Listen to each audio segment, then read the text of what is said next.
Hello नमस्कार बच्चों, मैं अखिलेश कुमार अपने यूट्यूब चैनल शांति स्टडी पॉइंट में आपका स्वागत करता हूं। आज की जो क्लास है वो आधुनिक भारत में खिलजी वंश चल रहा है। खिलजी वंश में अलाउद्दीन खिलजी की मृत्यु हो जाती है और राजनीतिक अभियान। अब देखिए इसके बारे में आगे चर्चा चलती है। उत्तर भारत की विजय, राजनीतिक अभियान उत्तर भारत की विजय। गुजरात पर आक्रमण 1298 से 1299। गुजरात का राज्य उपजाऊ भूमि एवं व्यापार के कारण समृद्ध था। अलाउद्दीन के समय यहाँ का शासक राय कर्ड था। ठीक है, जब अलाउद्दीन दिल्ली का सुल्तान था उस समय गुजरात का शासक कौन था? राय कर्ड था। इस राज्य पर आक्रमण के लिए अलाउद्दीन ने 2 दिशाओं से सेना भेजी। उलूग खां को सिंध की ओर से तथा नुसरत खां को राजपूताना के मार्ग से भेजा। अतः दोनों दिशाओं से किसको? गुजरात को घेर लिया। गुजरात का शासक रायकर्ण इस आक्रमण का सामना नहीं कर सका और वह दक्षिण की ओर भाग गया। रायकर्ण ने देवगिरी के शासक रामचंद्र देव के यहाँ शरण ली। सुल्तान की सेना ने गुजरात विजय के बाद सूरत सहित कई नगरों पर सोमनाथ मंदिर को लूटा। इसी राज्य के खंबात बंदरगाह पर आक्रमण के समय एक हिंदू किन्नर यानी हिजड़ा मलिक काफूर को नुसरत खान ने खरीदा, जो बाद में अलाउद्दीन की दक्षिण अभियान का प्रमुख सेनापति बन गया। मतलब उसे नुसरत खां खरीद कर लाया, ठीक है, और अलाउद्दीन को दे दिया और अलाउद्दीन ने उसे सेनापति बना करके दक्षिण अभियान पर भेज दिया। मलिक काफूर को 1000 दिनारी भी कहा जाता है। रणथंभौर पर, अब है रणथंभौर, ये था कौन सा? गुजरात आक्रमण। अब रणथंभौर पर आक्रमण देखते हैं। 1301 ईस्वी में रणथंभौर राजपूताना का सबसे शक्तिशाली राज्य माना जाता था। यह पहले दिल्ली राज्य का अंग रह चुका था। अलाउद्दीन खिलजी के आक्रमण के समय यहाँ का शासक हमीर देव था। ठीक है, जब अलाउद्दीन खिलजी ने इस पर आक्रमण किया तो वहाँ का शासक था हमीर देव। सुल्तान ने रणथंभौर पर आक्रमण के लिए उलूग खां एवं नुसरत खां को भेजा। माना जाता है कि यहाँ लगभग 1 साल तक सुल्तान की सेना को कोई सफलता नहीं मिली। अंत में 1301 ईस्वी में हमीर देव का प्रधानमंत्री रणमल सुल्तान से जा मिला। मतलब इसने विश्वासघात कर दिया और राणा हमीर देव युद्ध में वीरगति को प्राप्त हुए। सुल्तान की तरफ से नुसरत खां इस युद्ध में मारा गया। गलत प्रिंटिंग है, ठीक है, मारा गया। हमीर रासो के अनुसार हमीर की रानी रंग देवी के साथ अनेक राजपूत महिलाओं ने जौहर अर्थात आग में कूदकर आत्मदाह किया था। अब चित्तौड़ की विजय 1303 ईस्वी। रणथंभौर के पश्चात 1303 ईस्वी में अलाउद्दीन ने चित्तौड़ पर आक्रमण किया। ऐसा माना जाता है कि चित्तौड़ की रानी पद्मिनी की सुंदरता से प्रभावित होकर अलाउद्दीन ने चित्तौड़ आक्रमण की योजना बनाई थी। आगे देखिए, मलिक मोहम्मद जायसी ने अपनी रचना पद्मावत में इसका उल्लेख किया है। इस अभियान में हमीर खुसरो अलाउद्दीन के साथ था। अगर चीज़ें समझ में आ रही हैं तो हमारे चैनल को आप सब्सक्राइब ज़रूर कर लीजिए और हमारे चैनल को शेयर कर दीजिए ताकि जो बच्चे UP PET, UP triple S C जो मंडी समिति के सहायक की नियुक्ति होनी, उसकी भर्ती आने वाली, उसकी तैयारी कर रहे हैं तो उनको इसका लाभ मिल सके। इस समय चित्तौड़ का शासक राणा रतन सिंह थे। इसी अभियान के दौरान मंगोल तारंगी बेग ने दिल्ली में सुल्तान की अनुपस्थिति का लाभ उठाकर चढ़ाई कर दी। मतलब जो अलाउद्दीन था वो कहाँ पर था? चित्तौड़ पर, चित्तौड़ की तरफ था, और उधर मंगोल ने आक्रमण कर दिया। परंतु अलाउद्दीन ने चित्तौड़ की घेराबंदी नहीं तोड़ी। चित्तौड़ के राणा रतन सिंह ने घेराबंदी के 7 माह बाद आत्मसमर्पण किया और अलाउद्दीन ने अपने बेटे खिज्र खां को चित्तौड़ विजय के बाद वहाँ का शासक बना दिया और चित्तौड़ का नाम बदलकर खिजराबाद कर दिया। अलाउद्दीन खिलजी की सेना को 1303 में काकतीय शासकों की सेना ने वारंगल में परास्त किया था। ठीक है, अलाउद्दीन खिलजी सेना कहाँ पर हारी जाके? काकतीय शासकों की सेना ने वारंगल में हरा दिया। अब देखिए मालवा की विजय 1305 ईस्वी। चित्तौड़ की विजय के बाद राजपूतों की रियासतों ने अलाउद्दीन की अधीनता स्वीकार करना प्रारंभ कर दिया। उसमें मालवा के राजा महलक देव ने अधीनता स्वीकार नहीं की। ठीक है, महलक देव ने अधीनता स्वीकार नहीं की। अलाउद्दीन ने प्रतिक्रिया स्वरूप मुल्तान के सूबेदार आइन उल मुल्क को मालवा पर आक्रमण के लिए 1305 ईस्वी में भेजा, जहां उसे प्रारंभ में कठिन प्रतिरोध झेलना पड़ा, किंतु अंत में आइन उल मुल्क का किले पर अधिकार हो गया। तो शुरुआत में थोड़ी कठिनाई हुई, लेकिन बाद में उसने जीत हासिल कर ली। तत्पश्चात उज्जैन, मांडू, थार, चंदेरी तथा जालौर पर भी सुल्तान का अधिकार हो गया। अब है मारवाड़ की विजय। सुल्तान ने 1308 ईस्वी में मारवाड़ को जीतने का प्रयास किया। मारवाड़ के परमार राजपूत शासक शीतल देव ने कड़ा संघर्ष किया।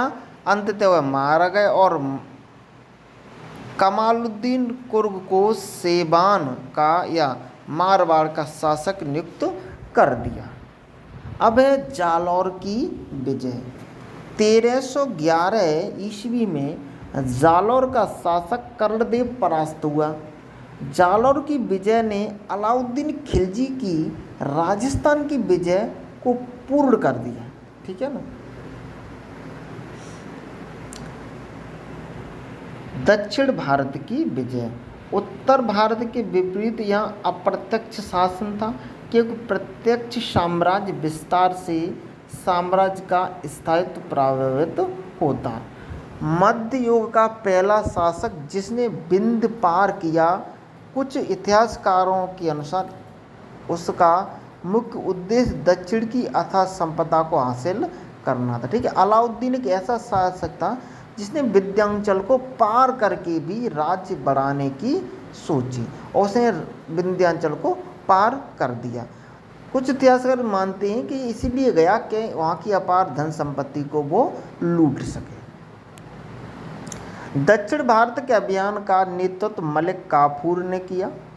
दक्षिण अभियान की विस्तृत जानकारी वर्णिकर तारीख ए फिरोज शाही तथा हमीर खुसरो की रचना खजायन उल फुतूही एवं इस्मामी की रचना फुतू उल सलातीन में मिलती है। 3 लेखक हैं, तीनों रचनाएं इस समय की जानकारी प्रदान करती हैं। देवगिरी का आक्रमण 1307 ईस्वी से 1308 ईस्वी तक।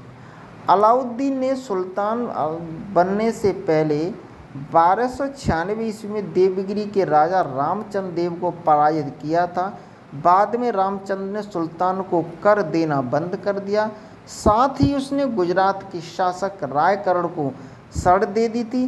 प्रतिक्रिया स्वरूप अलाउद्दीन ने 1307 और 1308 ईस्वी में मलिक काफूर को देवगिरी पर आक्रमण के लिए फिर से भेज दिया। 2 कहानी बन गई यहाँ पर। एक तो रामचंद्र ने क्या किया, अलाउद्दीन को कर देना बंद कर दिया। और दूसरा, गुजरात के जो शासक रायकरण थे उन्हें अपने यहाँ शरण देती, उन्हें अपने यहाँ छुपा लिया था। इसलिए अलाउद्दीन ने 1307 ईस्वी में फिर से मलिक काफूर को देवगिरी भेज दिया और वहाँ पर उसने रामचंद्र पर आक्रमण कर दिया। मलिक काफूर ने रामचंद्र को पराजित कर दिल्ली भेज दिया। अलाउद्दीन ने राजा के साथ अच्छा व्यवहार किया और उसे रायन की उपाधि दी, साथ ही उसका राज्य वापस कर दिया। इस व्यवहार से रामचंद्र इतना प्रभावित हुआ कि उसने फिर कभी भी सुल्तान के विरुद्ध कोई विद्रोह नहीं किया। मतलब खुश हो गया ना, जब मलिक काफूर ने उसे गिरफ्तार करके दिल्ली भेजा और दिल्ली उसका स्वागत हो गया, उसे उपाधियाँ मिली, रायन की उपाधि मिल गई, तो राजा बहुत खुश हो गया और उसने कहा अब अलाउद्दीन से कभी भी शत्रुता मोल नहीं लेनी है। तेलंगाना या वारंगल की विजय 1309 ईस्वी से 1310 ईस्वी तक। 1303 ईस्वी में वारंगल के असफल अभियान के कलंक को धोने के लिए अलाउद्दीन ने 1309 और 1310 ईस्वी के बीच मलिक काफूर के नेतृत्व में एक सेना भेजी। इस युद्ध अभियान में मलिक काफूर को देवगिरी के राजा रामचंद्र की सहायता मिली। अब तो सहायता करेगा ही ना वो, उसे भाई क्या पदवी मिल गई, उसे सम्मान मिल गया, तो रामचंद्र देव ने उसकी सहायता की। मलिक काफूर और वारंगल के शासक प्रताप और रुद्रदेव के बीच लड़े गए युद्ध में जल्द ही प्रताप रुद्रदेव ने समर्पण कर दिया और सुल्तान की अधीनता स्वीकार कर उसने भी वार्षिक वेतन देना स्वीकार कर लिया। ठीक है ना, मतलब उसे वार्षिक कर देना। अब वो दिल्ली के सुल्तान अलाउद्दीन खिलजी को प्रतिवर्ष एक निश्चित कर भुगतान करेगा। तेलंगाना के काकतीय वंश के शासक प्रताप रुद्रदेव ने अपनी सोने की मूर्ति बनवाकर और उसके गले में सोने की जंजीर डालकर आत्मसमर्पण हेतु मलिक काफूर के पास भेजी। इसी अवसर पर प्रताप रुद्रदेव ने मलिक काफूर को प्रसिद्ध कोहिनूर हीरा भी प्रदान किया था। अब आगे बढ़ते, देखिए कितना अच्छा यहाँ पर जिक्र है कि उसने सोने की जंजीर अपने गले में डाली, अपनी मूर्ति बनवाई और मूर्ति में एक जंजीर डाली जो पराधीनता का प्रतीक थी। और उसी समय रुद्रदेव ने एक जो कोहिनूर हीरा था जो नादिर शाह ले गया, उसे मलिक काफूर को भेंट कर दिया। अब है पांड्य राज्य की विजय 1311। पांड्य राज्य दक्षिण भारत के अंतिम छोर पर था। वहाँ सुंदर पांड्य और वीर पांड्य दो भाइयों के बीच सिंहासन को लेकर गृह युद्ध चल रहा था। भाई साहब यहाँ पर दोनों में फूट पड़ी हुई है। इधर तो दिल्ली का सुल्तान अपने राज्य अपने शासन को विस्तार कर रहा है और ये भाई साहब दोनों आपस में लड़ रहे हैं।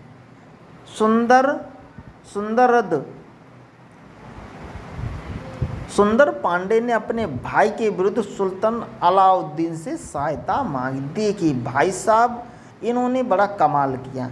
अपने भाई को हराने के लिए अलाउद्दीन खिलजी से जाके मिल गए। कौन? सुंदर पांडे। और सुल्तान ने अवसर का लाभ उठाकर 1311 ईस्वी में मलिक काफूर को आक्रमण के लिए भेज दिया। ये तो वो सोच ही रही थी, तो चाह ही रहा था कोई मुझसे हेल्प मांगे, हम उसकी हेल्प करेंगे, बाद में जिसे हेल्प दे उसी को मार के या उसको अपने अधीन कर लेंगे। काफूर ने जल्दी पांड्य राज्य की राजधानी मदुरै पर आक्रमण कर लिया और वीर पांड्य वहाँ से भाग खड़ा हुआ और मलिक काफूर ने नगर में लूटपाट की, अनेक मंदिर नष्ट किए। अपने साथ वह लूटी अपार धन संपत्ति लाया जो उसे पूर्व में इतनी कभी नहीं मिली थी।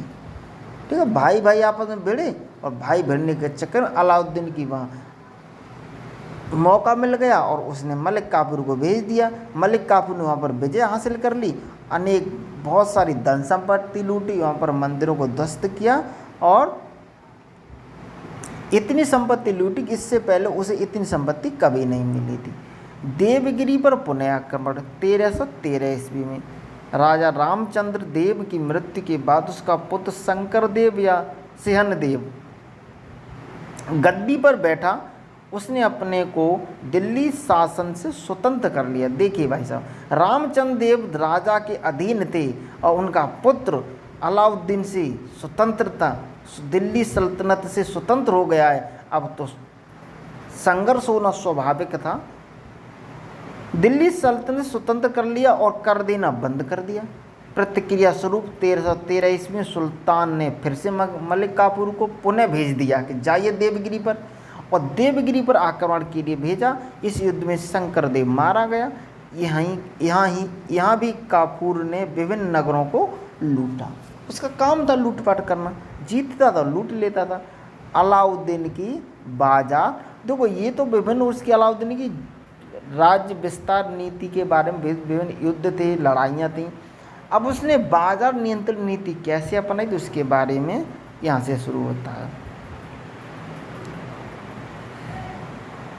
इस वीडियो में इतने रखते हैं। नेक्स्ट वीडियो इस टॉपिक का नेक्स्ट वीडियो लेके आएंगे। आप हमारे चैनल को सब्सक्राइब कर लिए, वीडियो को लाइक और शेयर कर दीजिए। क्लासें अच्छी लगी तो प्लीज़ चैनल को सब्सक्राइब जरूर कर लें और अपने दोस्तों को इन्फॉर्म कर दें। पूरी हिस्ट्री फ्री ऑफ कॉस्ट पढ़ा रहे हैं तो आप इन्फॉर्म कर दीजिए, हमारे चैनल को सब्सक्राइब कर लीजिए। चलिए मिलते हैं